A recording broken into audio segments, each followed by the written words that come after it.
Repeal the Drinking Age by Jeffrey A. Tucker, an audio Mises Daily narrated by Stephen Ng. Somehow, and no one seems to even imagine how, this country managed to survive and thrive before 1984 without a national minimum drinking age. Before that, the drinking question was left to the states. In the 19th century, and looking back even before, prepare yourself to imagine horrific anarchistic nightmares. There were no drinking laws anywhere, so far as anyone can tell. The regulation of drinking and age was left to society, which is to say families, churches, and communities with varying sensibilities who regulated such things with varying degrees of intensity. Probably some kids drank themselves silly, and we all know that this doesn't happen now, wink wink. But many others learned to drink responsibly from an early age, even drinking bourbon for breakfast. Really, it is only because we are somehow used to it that we accept the complete absurdity of a national law that prohibits the sale of beer, wine, and liquor to anyone under the age of 21. This is a restriction unknown in the developed world. Most countries set 18 as the limit. And countries like Germany and Austria allow 16-year-olds to buy wine and beer. In the home of the brave, the police are busting up teen parties, shutting down bars, hectoring restaurants, fining convenience stores, and otherwise bullying people into clean living. We read the news and think, crazy kids, they shouldn't be doing this. And yet, every day, young people are finding ways around these preposterous restrictions that are hardly ever questioned, imbibing with their booze a disdain for the law and a creative spirit of criminality, along with a disposition to binge drink when their legal workarounds succeed. On college campuses, the industry of the fake ID thrives as never before. It seems nearly true that almost every student believes himself or herself in need of getting one. Do the restaurants and bars know this? Of course they do. They have every interest in having these fake IDs look as real as possible to give themselves some degree of legal immunity if someone gets caught. The whole thing is a gigantic fakeroo, a mass exercise in open but unspoken hypocrisy, and everyone knows it. If you think about it, it is the very definition of a state gone mad that a society would have a law of this sort spread out over an entire nation that tells people that they cannot drink before the age of 21, even as most everyone in a position to do so happily breaks the law. In Virginia, in the colonial period, where the average lifespan was 25, this law would have provided only 4 years of drinking in the last fifth of one's life. But what a way to go. However, if you think about the history of this country in the 20th century, one might say that the age of 21 is actually rather liberal, as strange as it may sound. After all, it was in this country, the land of the free, that the federal government actually added as part of its constitution a total banning of liquor, wine, and beer from sea to shining sea, 1920 to 1933. The 1920s roared, in any case, with organized crime, speakeasies, police corruption, rampant criminality, and alcohol abuse. The mystery to me is not the failure of prohibition, but the sheer insanity of the attempt to do this in the first place. It seems utterly bizarre in a country that habitually proclaims its devotion to liberty and freedom that such a thing would have ever been attempted.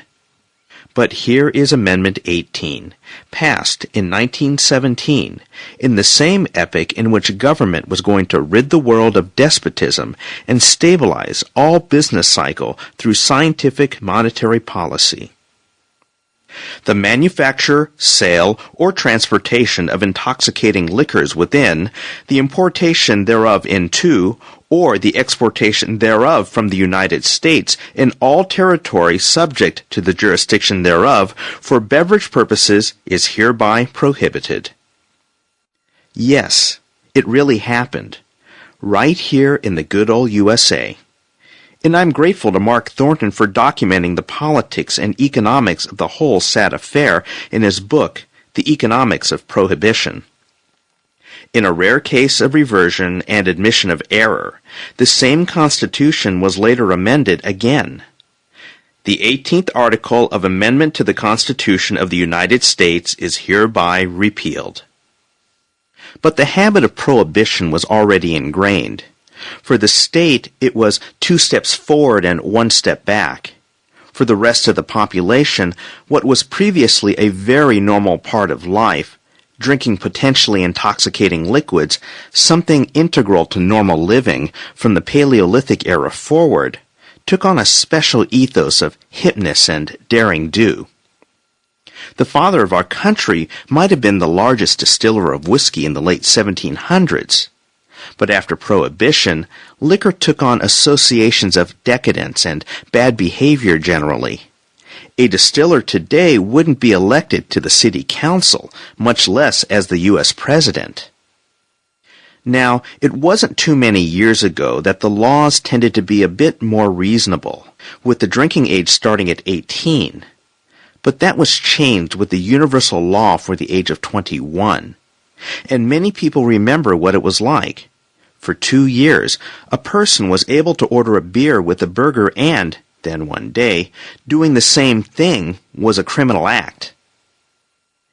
Digging around for explanations about these silly laws, there is one overarching argument: driving. We don't want drunken teenagers on the road.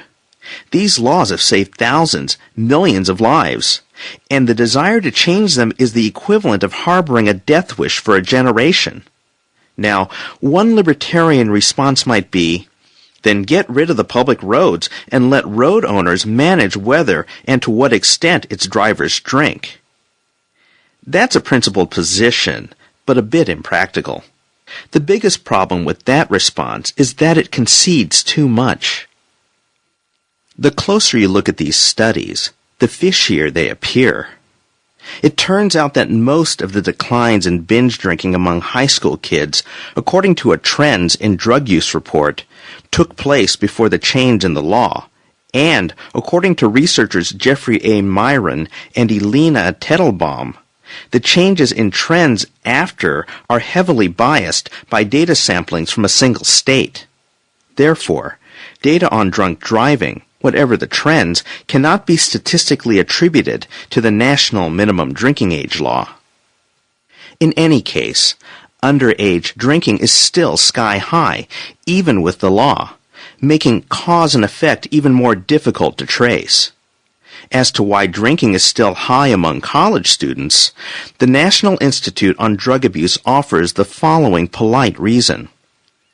Campuses provided some insulation from the effects of changes in the drinking age laws that took place during that interval. You can say that again. Human beings are remarkable things. When they want to do something, no amount of tyranny, even that of jail, can stop them.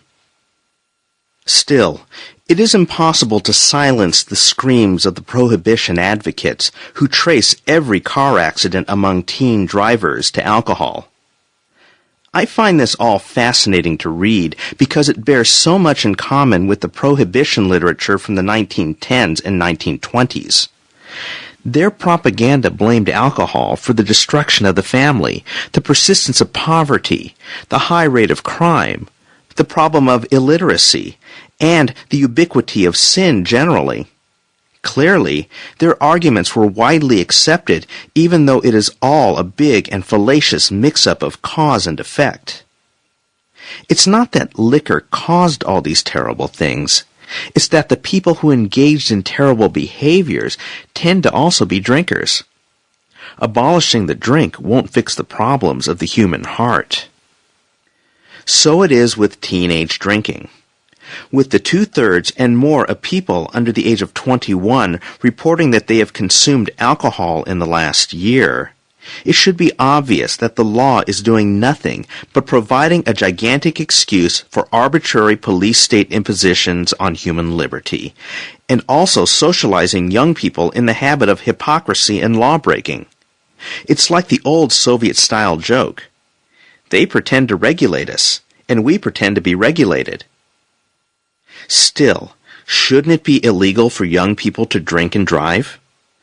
Murray Rothbard sums up the libertarian point in For a New Liberty. Only the overt commission of a crime should be illegal, and the way to combat crimes committed under the influence of alcohol is to be more diligent about the crimes themselves, not to outlaw the alcohol. And this would have the further beneficial effect of reducing crimes not committed under the influence of alcohol.